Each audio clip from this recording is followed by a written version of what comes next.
Ate Billy, birthday mo na pala sa Saturday, no? Oo nga, no.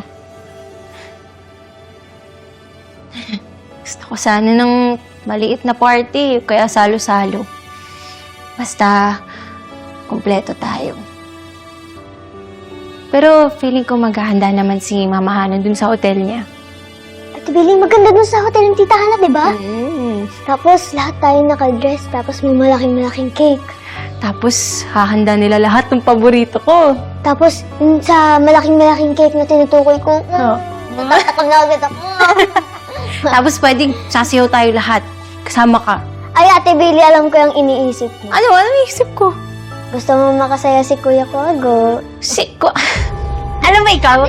Hanggang dito yung gusto mo Paalam mo talaga. Alam ko. Linisin mo na lang yan. Alam ko talaga Ano Alam ang ko isip? yun. Ay, naku. Ganon.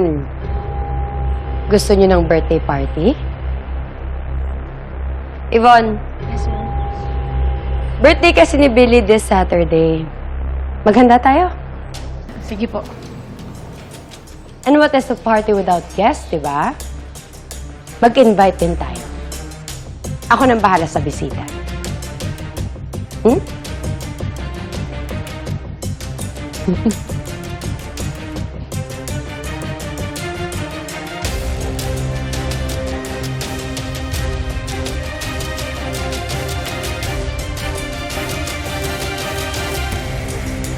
Magkakaldereta ako bukas.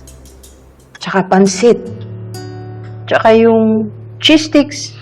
Paborito yun ni Billy. Magsimba rin ho sana tayo magkakasama. Okay naman. Papupuntahin ko na rin si Hana para hindi naman siya mag-isa. Eh, si Christy. Hindi mo sasabihan?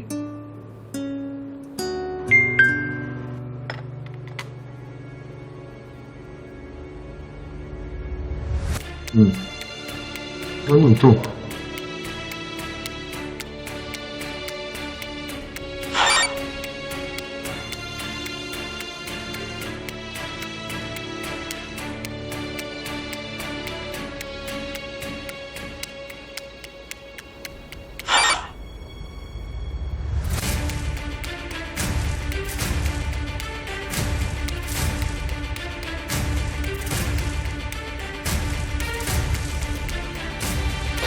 Ala na, yun nasa likod mo.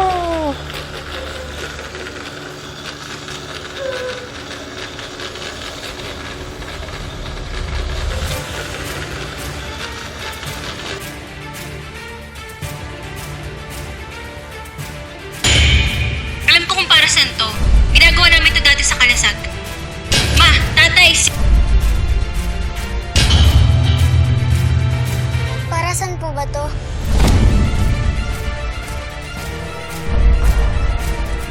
Para saan po ba to?